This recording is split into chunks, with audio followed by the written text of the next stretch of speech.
Moscato. CHAPTER XIX. For the first 6 months the union promised well. Adeline was so assiduous to anticipate her husband's wishes, and contrived so many dainties for his table, which she cooked with her own hands, that Berrendale, declaring himself completely happy for the first time in his life, had not a thought or wish beyond his own fireside; while Adeline, happy because she conferred happiness, was proud of the name of wife, which she had before despised, began to hope that her days would glide on in humble tranquillity. It was natural enough that Adeline should be desirous of imparting this change in her situation to Mrs Pemberton, whose esteem she was eager to recover, and whose kind intentions towards her, at a moment when she was incapable of appreciating them, Savanna had with great feeling expatiated upon. She therefore wrote to her according to the address which Mrs Pemberton had left for her, and received a most friendly letter in return. In a short time Adeline had again an expectation of being a mother; and though she could not yet entertain for her husband more than cold esteem, she felt that as the father of her child he would insensibly become more dear to her. But Berrendale awoke from his dream of bliss on finding to what a large sum the bills for the half year's housekeeping amounted; nor was he surprised without reason. Adeline, more eager to gratify Berrendale's palate than considerate as to the means, had forgotten that she was no longer at the head of a liberal establishment like her mother's, and had bought for the supply of the table many expensive articles. In consequence of this terrible discovery, Berrendale remonstrated very seriously with Adeline, who meekly answered, "My dear friend, good dinners cannot be had without good ingredients, and good ingredients cannot be had without money." "But, madam," cried Berrendale, knitting his brows, but not elevating his voice, for he was one of those soft speaking beings who, in the sweetest tones possible, can say the most heart wounding things, and give a mortal stab to your self-love in the same gentle manner in which they flatter it, "there must have been great waste, great mismanagement here, or these expenses could not have been incurred." "There may have been both," returned Adeline, "for I have not been used to economize, but I will try to learn. But I doubt, my dear Berrendale, you must endeavor to be contented with plainer food ; for not all the economy in the world can make rich gravies and high sauces cheap things." "Oh, care and skill do much," said Berrendale; "and I find a certain person deceived me very much when he said you were a good manager." "He only said," replied Adeline, sighing deeply, "that I was a good cook, and that you yourself allow that. But I hope in time to please your appetite at less expense. As to myself, a little suffices me, and I care not how plain that food is." "Still, I think I have seen you eat with a most excellent appetite," said Berrendale, with a very significant expression. Adeline, shocked at the manner more than at the words, replied in a faltering voice, "As a proof of my being in health, no doubt you rejoiced in the sight." "Certainly; but less robust health would suit our finances better." Adeline looked up, wishing, though not expecting, to see by his face that he was joking; but such serious displeasure appeared on it, that the sordid selfishness of his character was at once unveiled to her view; and clasping her hands in agony, she exclaimed, "Oh, Glenmurray!" and ran into her own room. It was the first time she had pronounced his name since the hour of his death, and now it was wrung from her by a sensation of acute anguish. No wonder then that the feelings which followed completely overcame her, and that Berrendale had undisputed and solitary possession of his supper. But he, on his side, was deeply irritated. The "Oh, Glenmurray!" was capable of being interpreted two ways. Either it showed how much she regretted Glenmurray, and preferred him to his successor, in spite of the superior beauty of his person, of which he was very vain; or it reproached Glenmurray for having recommended her to marry him. In either case it was an unpardonable fault, and this unhappy conversation laid the foundation of future discontent. Adeline rose the next day dejected, pensive, and resolved that her appetite should never again, if possible, force a reproach from the lips of her husband. She, therefore, took care that whatever she provided for the table besides the simplest fare, should be for Berrendale alone ; and she flattered herself that he would be shamed into repentance of what he had observed, by seeing her scrupulous self-denial. She even resolved, if he pressed her to partake of his dainties, that she would, to show that she forgave him, accept what he offered. But Berrendale gave her no such opportunity of showing her generosity. Busy in the gratification of his own appetite, he never observed whether any other persons ate or not, except when by eating they curtailed his share of good things. Besides, to have an exclusive dish to himself was to him tout simple. He had been a pampered child, and being no advocate for the equality of the sexes, he thought it only a matter of course that he should fare better than his wife. Adeline, though more surprised and more shocked than ever, could not help laughing internally at her not being able to put her projected generosity in practice ; but her laughter and indignation soon yielding to contempt, she ate her simple meal in silence ; and while her pampered husband sought to lose the fumes of indigestion in sleep, she blessed God that temperance, industry, and health went hand in hand ; and retiring to her own room, sat down to write, in order to increase, if possible, her means of living, and consequently her power of being generous to others. But though Adeline resolved to forget, if possible, the petty conduct of Berrendale, the mulatto, who from the door being open had heard every word of conversation which had so disturbed Adeline, neither could nor would forget it ; and though she did not vow eternal hatred to her master, she felt herself very capable of indulging it, and from that moment it was her resolution to thwart him. Whenever he was present she was always urging Adeline to eat some refreshments between meals, and drink wine or lemonade, and tempting her weak appetite with some pleasant but expensive sweetmeats. In vain did Adeline refuse them. Sometimes they were bought, sometimes only threatened to be bought ; and once when Adeline had accepted some, rather than mortify Savanna by a refusal, and Berrendale by his accent and expression showed how much he grudged the supposed expense, the mulatto, snapping her fingers in his face, and looking at him with an expression of indignant contempt, exclaimed, " I buy dem and pay dem wid mine own money, and my angel lady sall not be obliged to you." This was declaration of war against Berrendale, which Adeline heard with anger and sorrow, and her husband with rage. In vain did Adeline promise that she would seriously reprove Savanna, who had disappeared, for her impertinence. Berrendale insisted on her being discharged immediately ; and nothing but Adeline's assurances that she, for slender wages, did more work than 2 other servants would do for enormous ones, could pacify his displeasure. But at length he was appeased ; and as Berrendale, from a principle of economy, resumed his old habit of dining out amongst his friends, getting good dinners by that means without paying for them, family expenses ceased to disturb the quiet of their marriage ; and after she had been 10 months a wife, Adeline gave birth to a daughter. That moment, the moment when she heard her infant's first cry, seemed to repay her for all she had suffered. Every feeling was lost in the maternal one, and she almost fancied that she fondly loved the father of her child ; but this idea vanished when she saw the languid pleasure, if pleasure could be called, with which Berrendale congratulated her on her pain and danger being past, and received his child in his arms. The mulatto was wild with joy ; she almost stifled the babe with her kisses, and talked even the next day of sending for the tawny boy to come and see his new mistress, and vow to her, as he had done to her mother, eternal fealty and allegiance. But Adeline saw on Berrendale's countenance a mixed expression, and he had mixed feelings.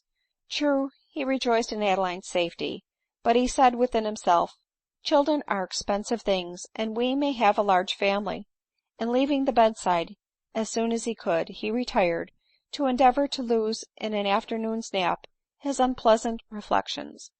How different, thought Adeline, would have been his feelings and his expressions of them at such a time ! Oh, but the name of Glenmurray died away on her lips ; and hastily turning to gaze on her sleeping babe, she tried to forget the disappointed emotions of the wife in the gratified feelings of the mother.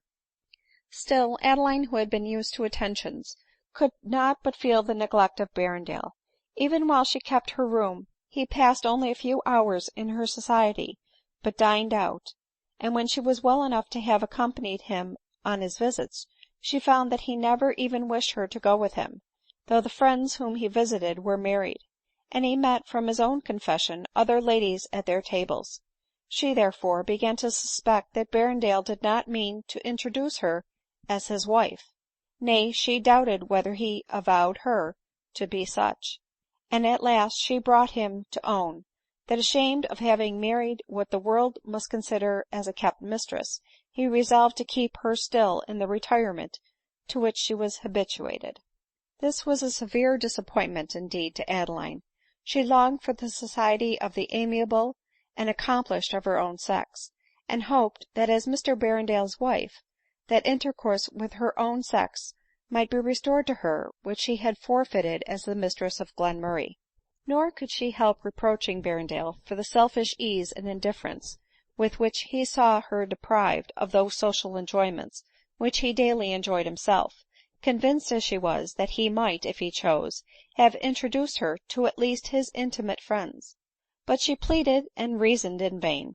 Contented with the access which he had to the tables of his friends, it was of little importance to him that his wife ate her humble meals alone. His habits of enjoyment had ever been solitary. The pampered schoolboy, who had at school eaten his tart and cake by stealth in a corner, that he might not be asked to share them with another, had grown up with the same dispositions to manhood; and his parents, though opulent, were vulgar in their manners and low in their origin. He had never been taught those graceful self-denials inculcated into the children of polished life, which, though taught from factitious and not real benevolence, have certainly a tendency by long habit to make that benevolence real which at first was only artificial. Adeline had both sorts of kindness and affection, those untaught of the heart and those of education. She was polite from the situation into which the accident of birth had thrown her, and also from the generous impulse of her nature. To her, therefore, the uncultivated and unblushing personnalité, as the French call it, of Berrendale was a source of constant wonder and distress; and often, very often, did she feel the utmost surprise at Berrendale's having appeared to Glenmurray a man likely to make her happy. Often did she wonder how the defects of Berrendale's character could have escaped his penetrating eyes. Adeline forgot that the faults of her husband were such as could be known only by an intimate connection, and which cohabitation could alone call forth; faults, the existence of which such a man as Glenmurray, who never considered himself in any transaction whatever, could not suppose possible, and which, though they inflicted the most bitter pangs on Adeline, and gradually untwisted the slender thread which had begun to unite her heart with Berrendale's, was of so light a fabric as almost to elude the touch, and of a nature to appear almost too trivial to be mentioned in the narration of a biographer. But though it has been long said that trifles make the sum of human things, an attention to trifles continues to be the vice of every one; and many a conjugal union, which has never been assailed by the battery of crime, has fallen a victim to the slowly undermining power of petty quarrels, trivial unkindnesses, and thoughtless neglect, like the gallant officer who, after escaping unhurt all the rage of battle by land and water, tempest on sea, and earthquake on shore, returns perhaps to his native country, and perishes by the power of a slow fever.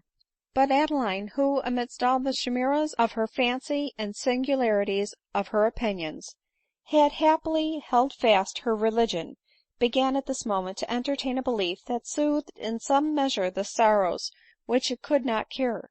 She fancied that all the sufferings she underwent were trials which she was doomed to undergo, as punishments for the crime she had committed in leaving her mother and living with Glenmurray, and as expiations also. She therefore welcomed her afflictions, and lifted up her meek eyes to heaven in every hour of her trials, with the look of tearful but grateful resignation. Meanwhile her child, whom after her mother she called Editha, was nursed at her own bosom, and thrived even beyond her expectations. Even Berrendale beheld its growing beauty with delight, and the mulatto was wild in praise of it ; while Adeline, wholly taken up all day in nursing and in working for it, and every evening in writing stories and hymns to publish, which would, she hoped, one day be useful to her own child as well as to the children of others, soon ceased to regret her seclusion from society ; and by the time Editha was a year old, she had learned to bear with patience the disappointment she had experienced in Berrendale. Soon after she became a mother, she again wrote to Mrs Pemberton, as she longed to impart to her sympathizing bosom those feelings of parental delight which Berrendale could not understand, and the expression of which he witnessed with contemptuous and chilling gravity. To this letter she anticipated a most gratifying return ; but month after month passed, and no letter from Lisbon arrived. " No doubt my letter miscarried," said Adeline to Savanna, " and I will write again." But she never had resolution to do so, for she felt that her prospects of conjugal happiness were obscured, and she shrunk equally from the task of expressing the comfort which she did not feel, or unveiling to another the errors of her husband. The little regard, meanwhile, which she had endeavored to return for Berrendale soon vanished, being unable to withstand a new violence offered to it. Editha was seized with the whooping cough ; and as Adeline had sold her last little volume to advantage, Berrendale allowed her to take a lodging at a short distance from town, as change of air was good for the complaint. She did so, and remained there 2 months. At her return she had the mortification to find that her husband, during her absence, had intrigued with the servant of the house ; a circumstance of which she would probably have remained ignorant, but for the indiscreet affection of Savanna, who, in the first transports of her indignation on discovering the connexion, had been unable to conceal from her mistress what drove her almost frantic with indignation. But Adeline, though she felt disgust and aversion, swallowed up the few remaining sparks of regard for Berrendale which she felt, had one great consolation under this new calamity. Berrendale had not been the choice of her heart. " But, thank God, I never loved this man," escaped her lips as she ran into her own room ; and pressing her child to her bosom, she shed on its unconscious cheeks the tears which resentment and a deep sense of injury wrung from her. " Oh, had I loved him," she exclaimed, " this blow would have been mortal." She, however, found herself in one respect the better for Berrendale's guilt. Conscious that the mulatto was aware of what had passed, and afraid lest she should have mentioned her discovery to Adeline, Berrendale endeavored to make amends for his infidelity by attention such as he had never shown her since the first weeks of his marriage ; and had she not been aware of the motive, the change in his behavior would have reawakened her tenderness.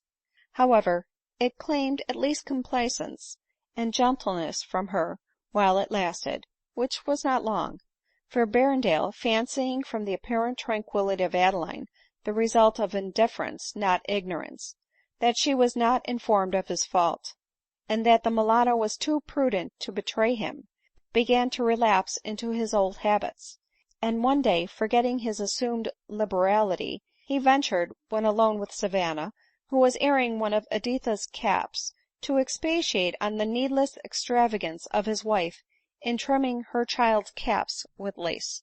This was enough to rouse the quick feelings of the mulatto, and she poured forth all her long concealed wrath in a torrent of broken English, but plain enough to be well understood. " You man," she cried at last, " you will kill her ! She pine at you no kindness ; and if she die, mind me, man, never you marry Aden. You marry forsooth ! You marry a lady, true bred lady like mine. No, man, you best get a cheap miss from de street and be content." But as she said this, and in an accent so provoking that Berrendale was pale and speechless with rage, Adeline entered the room ; and Savanna, self condemned already for what she had uttered, was terrified when Adeline, in a tone of voice unusually severe, said, " Leave the room ; you have offended me past forgiveness." These words, in a great measure, softened the angry feelings of Berrendale, as they proved that Adeline resented the insult offered to him as deeply as he could wish ; and with some calmness he exclaimed, " Then I conclude, Mrs Berrendale, that you will have no objection to discharge your mulatto directly." This conclusion, though a very natural one, was both a shock and a surprise to Adeline ; nor could she at first reply. " You are silent, madam," said Berrendale ;" what is your answer ? Yes or no ?""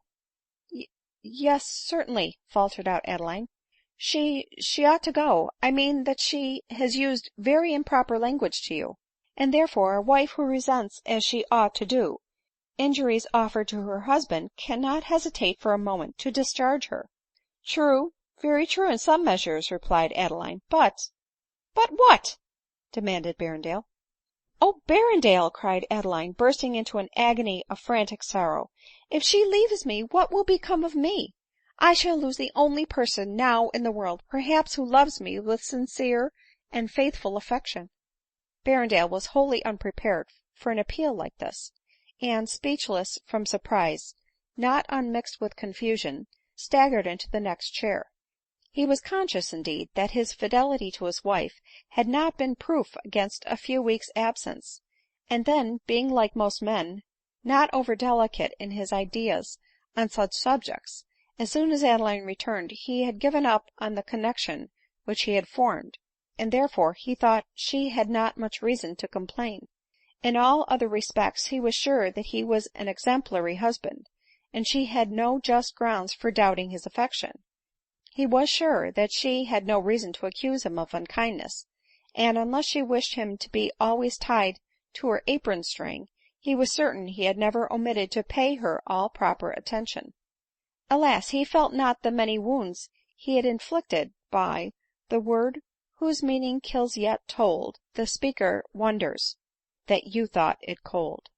And he had yet to learn, that in order to excite or testify affection, it is necessary to seem to derive exclusive enjoyment from the society of the object avowed to be beloved, and to seek its gratification in preference to one's own, even in the most trivial things. He knew not that opportunities of conferring large benefits, like bank bills for 1000 /, rarely come into use, but little attentions, friendly participations and kindnesses are wanted daily, and, like small change, are necessary to carry on the business of life and happiness.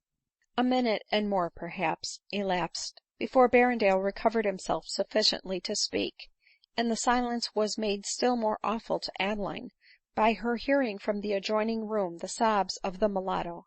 At length, " I cannot find words to express my surprise at what you have just uttered," exclaimed Berrendale. " My conscience does not reproach me with deserving the reproof it contained." " Indeed !" replied Adeline, fixing her penetrating eyes on him, which shrunk downcast and abashed from her gaze. Adeline saw her advantage and pursued it. " Mr Berrendale," continued she, " it is indeed true that the mulatto has offended both of us ; for in offending you she has offended me. But have you committed no fault — nothing for me to forgive ? I know that you are too great a lover of truth, too honorable a man, to declare that you have not deserved the just anger of your wife ; but you know that I have never reproached you, nor should you ever have been aware that I was privy to the distressing circumstances to which I allude, but for what has just passed. And now do but forgive the poor mulatto, who sinned only from regard for me, and from supposed slight offered to her mistress, and I will not only assure you of my forgiveness, but from this moment will strenuously endeavor to blot from my remembrance every trace of what has passed."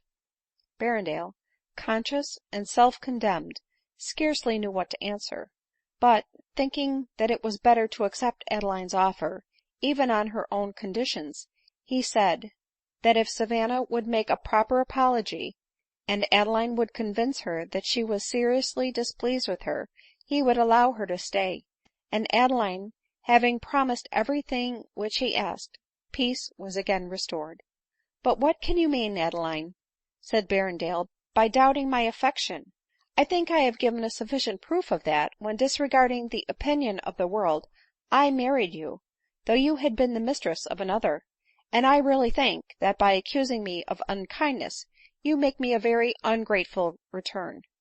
To this indelicate and unfeeling remark Adeline vainly endeavored to reply ; but starting from her chair, she paced the room in violent agitation. " Answer me," continued Berrendale, " name one instance in which I have been unkind to you."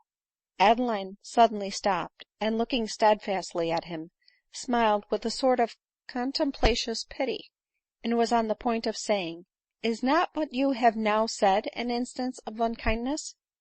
But she saw that the same want of delicacy, and of the fine moral tact which led him to commit this and similar assaults on her feelings, made him unconscious of the violence which he offered. Finding, therefore, that he could not understand her causes of complaint, even if it were possible for her to define them, she replied, " Well, perhaps I was too hasty, and in a degree unjust ; so let us drop the subject. And indeed, my dear Berrendale, you must bear with my weakness ; remember I have always been a spoiled child." Here the image of Glenmurray, and that of home, the home which she once knew, the home of her childhood and of her earliest youth, pressed on her recollection. She thought of her mother, and of the indulgences which she had once known, of the advantage of opulence, the value of which she had never felt till deprived of them ; and, struck with the comparative forlornness of her situation, united for life to a being whose sluggish sensibilities could not understand, and consequently not soothe, the quick feelings and jealous susceptibility of her nature, she could hardly forbear falling at the feet of her husband, and conjuring him to behave at least with forbearance to her, and to speak and look at her with kindness. She did stretch out her hand to him with a look of mournful entreaty, which, though not understood by Berrendale, was not lost upon him entirely.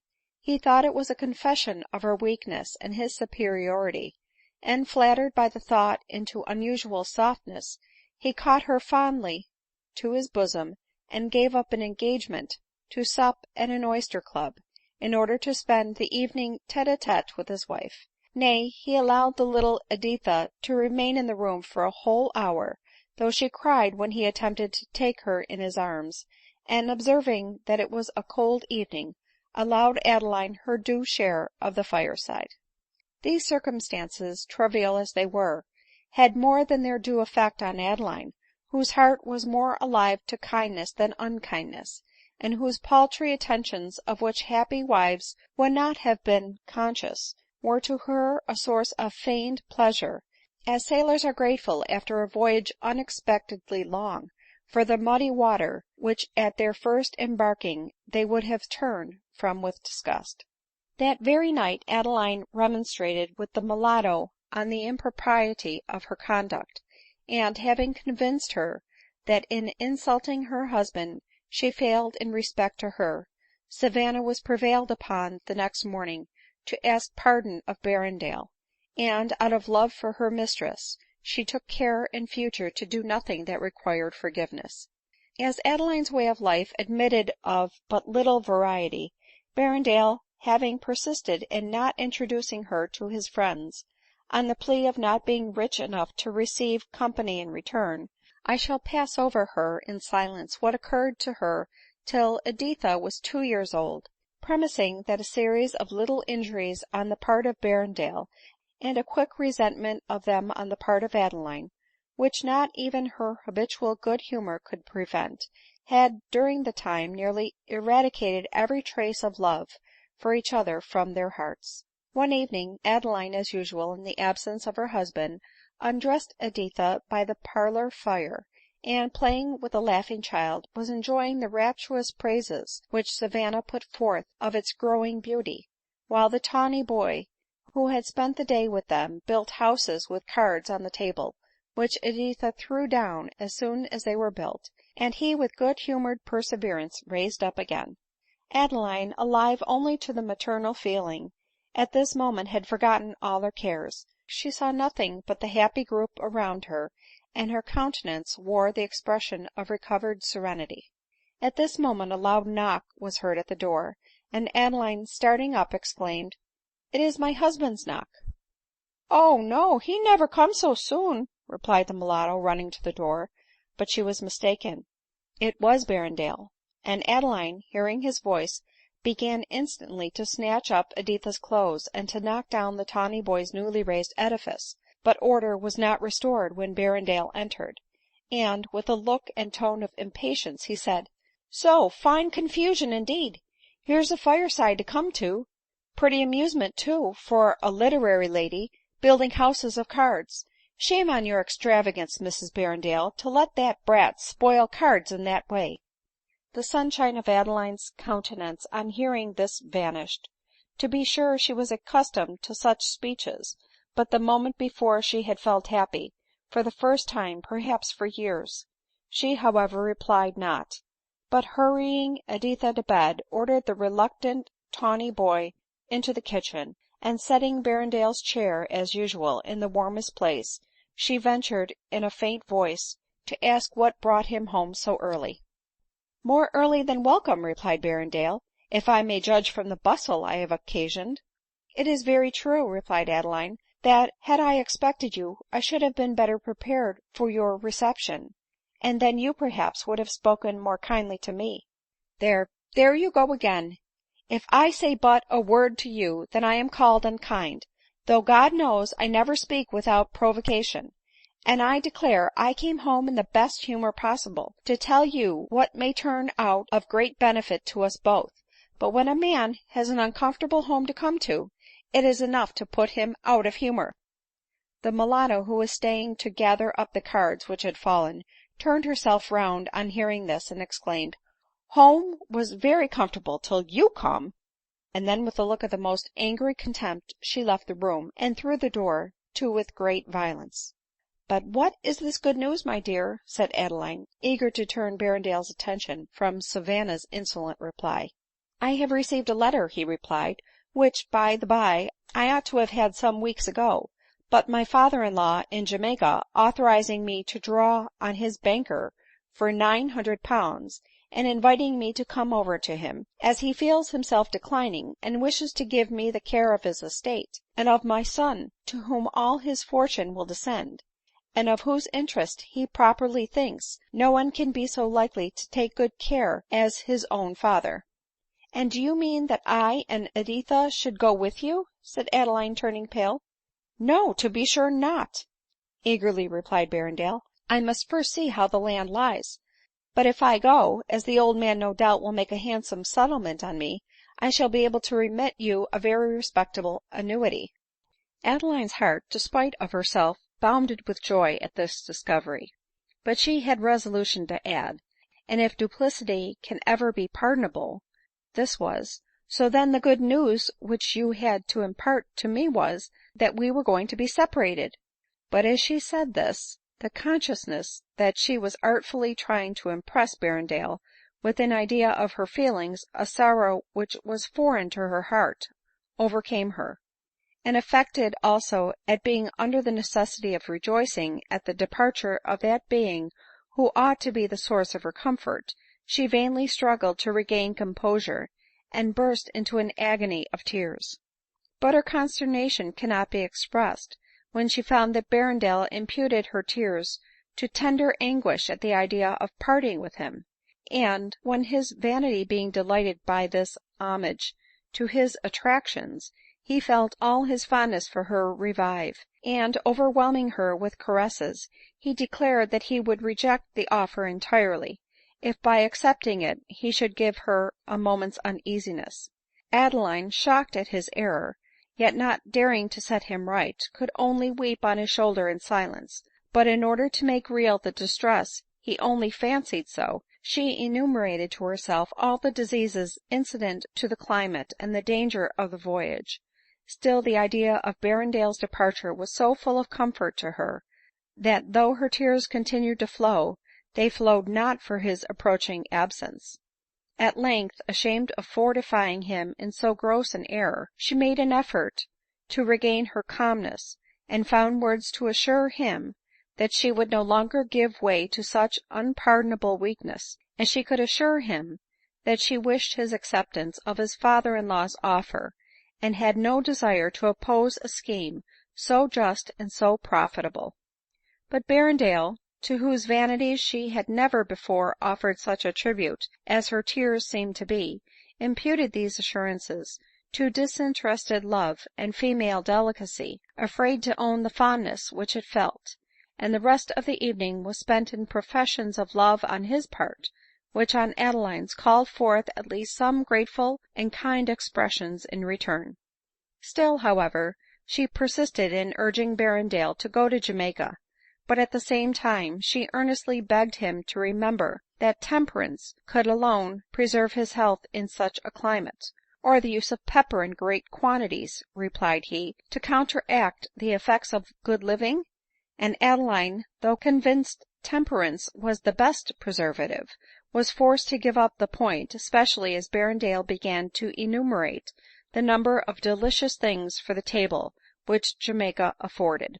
To be brief, Berrendale, after taking a most affectionate leave of his wife and child, a leave which almost made the mulatto his friend, and promising to allow them £200 a year till he should be able to send over for them, set sail for Jamaica; while Adeline, the night of his departure, endeavored, by conjuring up all the horrors of a tempest at sea on his passage, and of a hurricane and an earthquake on shore when he arrived, to force herself to feel such sorrow as the tenderness which he had expressed at the moment of parting seemed to make it her duty to feel. But morning came, and with it a feeling of liberty and independence so delightful, that she no longer tried to grieve on speculation as it were, but giving up her whole soul to the joys of maternal fondness, she looked forward with pious gratitude to days of tranquil repose, save when she thought with bitter regret of the obdurate anger of her mother, and with a tender regret of the lost and ever lamented Glenmurray. Berrendale had been arrived at Jamaica some months, when Adeline observed a most alarming change in Savanna. She became thin, her appetite entirely failed, and she looked the image of despondence. In vain did Adeline ask the reason of a change so apparent. The only answer she could obtain was, "Me better soon;" and continuing every day to give this answer, she in a short time became so languid as to be obliged to lie down half the day. Adeline then found that it was necessary to be more serious in her interrogatories, but the mulatto at first only answered, "No, me die, but me never break my duty vow to you. No, me die, but never leave you." These words implying a wish to leave her with a resolution not to do so, how much soever it might cost her, alarmed in a moment the ever disinterested sensibility of Adeline. She at length wrung from her a confession that her dear William, who was gone to Jamaica as servant to a gentleman, was, she was incredibly informed, very ill and likely to die. "You therefore wish to go and nurse him, I suppose, Savanna?" "Oh, me no wish, me only tink dat me like to go to Jamaica, see if it be true dat he be so bad, and if he die I den return and die wid you." "Live with me, you mean, Savanna? For indeed I cannot spare you. Remember you have given me a right to claim your life as mine, nor can I allow you to throw away my property in fruitless lamentations, and the indolent indulgence of regret. You shall go to Jamaica, Savanna. God forbid that I should keep a wife from her duty. You shall see and try to recover William if he be really ill." Savanna here threw herself on Adeline's neck. "And then you shall return to me, who will either warmly share in your satisfaction, or fondly soothe your distress." "Den you do love poor Savanna?" "Love you? Indeed I do, next to my child and my mother," replied Adeline, her voice faltering. "Name not dat woman," cried Savanna hastily. "Me will never see, never speak to her even in heaven." "Savanna, remember she is my mother." "Yes, and Mr Berrendale be your husband; and yet who dat love you can love dem?" "Savanna," replied Adeline, "these proofs of your regard, though reprehensible, are not likely to reconcile me to your departure. and I already feel that in losing you —" here she paused, unable to proceed. " Den me no go, me no go." " Yet, dearest lady, you have love yourself." " Aye, Savanna, and can feel for you ; so say no more. The only difficulty will be to raise money enough to pay for your passage and expenses while there." " Oh ! me once nurse the captain's wife who now going to Jamaica, and she love me very much ; and he tell me yesterday that he let me go for noting, because I am good nurse to his wife, if me wish to see William."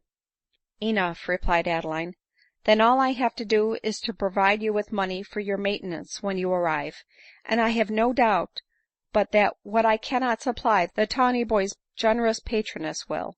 Adeline was not mistaken.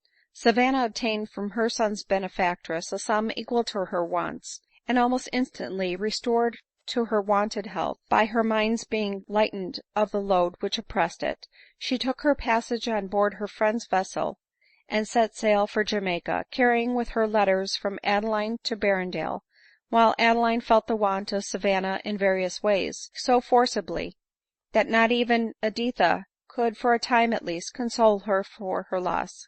It had been so grateful to her feelings to meet every day the eyes of one being fixed with never varying affection on hers, that when she beheld those eyes no longer, she felt alone in the universe ; nor had she a single female friend to whom she could turn for relief or consolation. Mrs Beauclerc, to whose society she had expected to be restored by her marriage, had been forced to give up all intercourse with her, in compliance with the peremptory wishes of a rich old maid, from whom her children had great expectations, and who threatened to leave her fortune away from them, if Mrs Beauclerc persisted in corresponding with a woman so bad in principle and so wicked in practice as Adeline appeared to her to be. But at length, from a mother's employments, from writing, and above all from the idea that by suffering she was making atonement for her past sins, she derived consolation, and became resigned to every evil that had befallen, and to every evil that might still befal her. Perhaps she did not consider as an evil what now took place — increasing coldness in the letters of Berrendale, till he said openly at last, that as they were, he was forced to confess, far from happy together ; and as the air of Jamaica agreed with him, and as he was resolved to stay there, he thought she had better remain in England, and he would remit her as much money occasionally as his circumstances would admit of. But she thought this a greater evil than at first appeared, when an agent of Berrendale's father in law in England, and a friend of Berrendale himself, called on her, pretending that he came to inquire concerning her health, and raised in her mind suspicions of a very painful nature. After the usual compliments, " I find, madam," said Mr Drury, " that our friend is very much admired by the ladies in Jamaica." " I am glad to hear of it, sir," coolly answered Adeline. " Well, that's kind of generous now," replied Drury, " and very disinterested." " I see no virtue, sir, in my rejoicing at what must make Mr Berrendale's abode in Jamaica pleasant to him."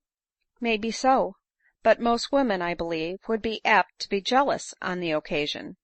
But it has been the study of my life, sir, to endeavor to consider my own interest, when it comes in competition with another's, as little as possible. I doubt I have not always succeeded in my endeavors ; but on this occasion I am certain that I have expressed no sentiment which I do not feel." " Then, madam, if my friend should have opportunity, as indeed I believe he has, of forming a most agreeable and advantageous marriage, you would not try to prevent it ?"" Good heavens, sir !" replied Adeline, " what can you mean ? Mr Berrendale form an advantageous marriage when he is already married to me !"" Married to you, ma'am ?" answered Mr Drury with a look of incredulity. " Excuse me, but I know that such a marriage as yours may be easily dissolved." At first Adeline was startled at this assertion ; but recollecting that it was impossible any form or ceremony should have been wanting at the marriage, she recovered herself, and demanded with an air of severity what Mr Drury meant by so alarming and ill founded a speech. " My meaning, ma'am," replied he, must be pretty evident to you. I mean that I do not look upon you, though you bear Mr Berrendale's name, to be his lawful wife, but that you live with him on the same terms on which you lived with Mr Glenmurray." " And on what, sir, could you build such an erroneous supposition ?"" On Mr Berrendale's own words, madam, who always spoke of his connexion with you, as of a connexion which he had formed in compliance with love, and in defiance of prudence." " And is it possible that he could be such a villain ?" exclaimed Adeline. " Oh my child ! And does thy father brand thee with the stain of illegitimacy ? But, sir, whatever appellation Mr Berrendale might choose to give his union with me to his friends in England, I am sure he will not dare to incur the penalty of attendant on a man's marrying one wife while he has another living ; for that I am his wife, I can bring pretty sufficient evidence to prove." " Indeed, madam, you can produce a witness of the ceremony then, I presume ?"" No, sir ; the women who attended me to the altar, and the clergyman who married us, are dead, and the only witness is a child now only 10 years old." " That is unfortunate," with a look of incredulity ;" but no doubt when you hear that Mr Berrendale is married to a West Indian heiress, you will come forward with incontrovertible proofs of your prior claims ; and if you do that, madam, you may command my good offices. But till then I humbly take my leave." Saying this with a very visible sneer on his countenance, he departed, leaving Adeline in a state of distress, the more painful to endure from her having none to participate in, no one to whom she could impart the cause of it. That Mr Drury did not speak of the possible marriage of Berrendale from mere conjecture was very apparent ; and Adeline resolved not to delay writing to her husband immediately, to inform him of what had passed, and to put before his eyes, in the strongest possible manner, the guilt of what he was about to do, and also the utter impossibility of its being successful guilt, as she was resolved to assert her claims for the sake of her child, if not for her own. This letter she concluded, and with truth too, with protestations of believing all Mr Drury said to be false ; for indeed the more she considered Berrendale's character, the more she was convinced that, however selfish and defective his disposition might be, it was more likely Mr Drury should be mistaken, than Berrendale to be a villain. But, where a man's conduct is not founded on virtuous motives and immutable principles, he may not err while temptation is absent ; but once expose him to her presence, and he is capable of falling into the very vices the most abhorrent to his nature ; and though Adeline knew it not, such a man was Berrendale. Adeline, having relieved her mind by this appeal to her husband, and being assured that Berrendale could not be married before her letter could reach him, as it was impossible that he should dare to marry while the mulatto was in the very town near which he resided, felt herself capable of attending to her usual employments again, and had recovered her tranquillity when an answer to her letter arrived ; and Adeline, being certain that the letter itself would be proof of the marriage, had resolved to show it in justification of her claims to Mr Drury. What then must have been her surprise to find it exactly such a letter as would be evidence against a marriage between her and Berrendale having ever taken place. He thanked her for the expressions of fond regret which her letter contained, and for the many happy hours which he owed to her society, but hoped that as fate had now separated their destinies, she could be as happy without him as she had been with him ; and assuring her that he should, according to his promise, regularly remit her 150 pounds a year if possible, but that he could at present only enclose a draft for 50 pounds. Adeline was absolutely stupefied with horror at reading this apparent confirmation of the villainy of her husband and the father of her child ; but roused to indignant exertion by the sense of Berrendale's baseness, and of what she owed her daughter, she resolved to take counsel's opinion in what manner she should proceed to prove her marriage, as soon as she was assured that Berrendale's, which she had no doubt was fixed upon, should have taken place, and this intelligence she received a short time after from the mulatto herself, who, worn out with sorrow, sickness, and hardship, one day tottered into the house, seeming as if she indeed only returned to die with her mistress. At first the joy of seeing Savanna restored to her swallowed up every other feeling ; but tender apprehension for the poor creature's health soon took possession of her mind, and Adeline drew from her a narrative which exhibited Berrendale to her eyes as capable of most atrocious actions. CHAPTER XX. Recording by Pam Moscato.